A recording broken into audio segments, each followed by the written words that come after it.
এখন প্রোটিনটা আসতে হবে যে যদি পোড়া রোগী এই হসপিটাল থেকে বের হয়ে বাসায় আসে তাহলে কিন্তু তাদের খাদ্য ব্যবস্থাপনা একটু অন্যরকম হবে। পোড়া রোগীদের খাদ্য ব্যবস্থাপনা সম্পর্কে আজকে কিছু খাদ্যগত যে ব্যবস্থাপনা আছে সেই পরামর্শ কিছুটা হলো দেওয়ার চেষ্টা করব। বর্তমানে মাইলস্টোনে যে আমাদের ঘটনাটা ঘটে গেল সেখানে বেশ কিছু কোমলমতি শিশু এবং কিছু মানুষ আছে যারা এখন বিভিন্ন হসপিটালগুলোতে আছেন। তো তাদের খাদ্য ব্যবস্থাপনাটা আসলে কেমন আসুন জেনে নেই। পোড়া রোগীদের খাদ্য ব্যবস্থাপনা একটু আমাদের ভেবে চিন্তে দিতে হয়। যারা হসপিটালে অলরেডি ভর্তি আছেন তাদের জন্য যে খাদ্যগত ব্যবস্থাপনা সেটি কেমন হবে। যারা হসপিটালে ভর্তি আছেন পোড়া রোগী তাদের কিন্তু ম্যাক্সিমাম টিস্যু ড্যামেজ হয়ে যায়, বিশেষ করে বিশেষ অংশ ধরে একটি ক্ষত তৈরি হয়। তো ক্ষত তৈরি করার জন্য এবং এই ক্ষতটাকে রিপেয়ার করে কিন্তু প্রোটিন। তো এদের খাদ্য তালিকায় কিন্তু প্রোটিনের ভূমিকা একটি বিশেষ গুরুত্বপূর্ণ। কিন্তু আগে দেখতে হবে পোড়া রোগীর ক্ষতস্থান কতটুকু পুড়েছে। এটা কিন্তু আপনি দেখতে পাবেন যে একজন বিশেষজ্ঞ কতটুকু পুড়েছে তার একটা পার্সেন্টেজ দিয়ে থাকে। তো যারা খাদ্য ব্যবস্থাপনা ক্লিনিক্যালি দিয়ে থাকেন তারা কিন্তু কতটুকু পুড়েছে তার একটি সরল একটি অঙ্ক আছে, যেটা এখন আমরা হালকা করে আমি একটু বলতে চাচ্ছি যে 4 সিসি ইনটু কত পার্সেন্ট পুড়েছে এবং বডি ইন কেজি। এখন সেই পরিমাণে তাকে ফ্লুইড দিতে হবে। এখন যদি তার ওয়েট অনুযায়ী এই ক্যালকুলেশনে তার যদি ফ্লুইড এসে থাকে প্রায় 7200 মিলিলিটার, অর্থাৎ এটাকে ভাগ করে নিয়ে আমরা প্রায় 3600 মিলিলিটার করে নেব, প্রায় 3 লিটারের কাছাকাছি আসবে। সারাদিনে তাকে 16 ঘন্টার মধ্যে 8 ঘন্টার মধ্যে ব্যবধান করে এই 2.5 লিটার পানিকে আমরা ফ্লুইডকে আমরা তাকে দেওয়ার ব্যবস্থা করব। 2 ঘন্টা অন্তর অন্তর তাকে ফ্লুইড দিতে হবে। কিন্তু এই ফ্লুইডের মধ্যে কি কি থাকবে? প্রোটিন থাকবে, হাই ক্যালোরি থাকবে, ভিটামিন থাকবে, মিনারেলস থাকবে।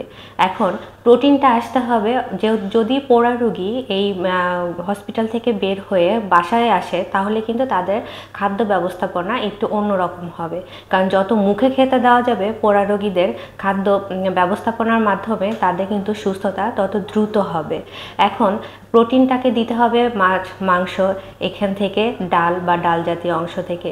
ক্যালোরিটা আসতে হবে শস্য জাতীয় খাবারগুলো থেকে, আলু, ভাত এবং অন্যান্য ডাল জাতীয় যে খাবারগুলো আছে সেখান থেকে।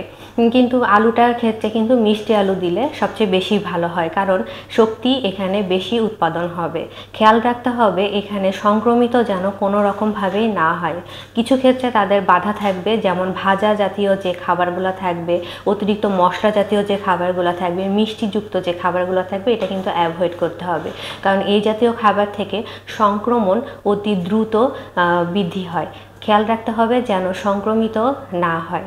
যত পানি দেওয়া যাবে, অর্থাৎ ফ্লুইড জাতীয় খাবার তাকে যত দেওয়া যাবে, এটা স্যুপ হতে পারে, ডাবের পানি হতে পারে, বিভিন্ন ফলের রস হতে পারে, অবশ্যই ভিটামিন সি যুক্ত ফলগুলো তাকে দিতে হবে জুস করে, কারণ ভিটামিন সি কিন্তু ক্ষত দূর করতে সহায়তা করে। খেয়াল রাখতে হবে অন্য কোনো খাবার মাধ্যমে যেন মিষ্টি না গ্রহণ করে, বাহিরের খাবারগুলো যেন না থাকে, স্পাইসি যে ফুডগুলো থাকে যেখানে চিনি বা লবণযুক্ত যে খাবারগুলো থাকে সেটা তাকে অ্যাভয়েড করতে হবে।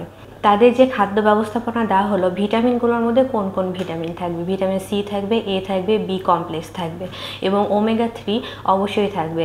ওমেগা 3 ফ্যাটি অ্যাসিড কিন্তু ইনফ্লামেশন রোধ করতে সহায়তা করে এবং এপিথেলিয়াল যে টিস্যু আছে সেটি কিন্তু উৎপাদন করতে বিশেষ ভূমিকা পালন করে। যারা বাড়িতে আসবেন যে সকল পোড়া রোগীরা, তাদের ক্ষেত্রে যদি এই সঠিক তথ্যগুলো দিয়ে এবং সাধারণ এই ব্যালেন্স ডায়েটটা যদি তাকে দেওয়া যায় তাহলে কিন্তু দ্রুত তার সুস্থতা দেখা যাবে এবং সে দ্রুত সুস্থ হয়ে উঠবে।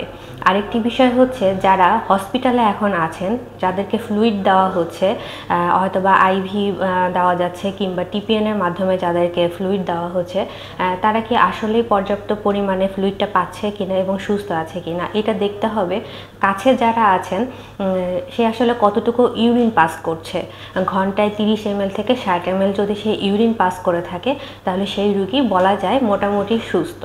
এখন ওভারঅল এই তথ্যগুলো যদি আপনাদের সহযোগিতায় আসে তাহলে আপনার পাশে যে পোড়া রোগী আছে তাকে কিন্তু অতি দ্রুতই আপনারা তাকে সুস্থ হতে সাহায্য করতে পারেন। ধন্যবাদ।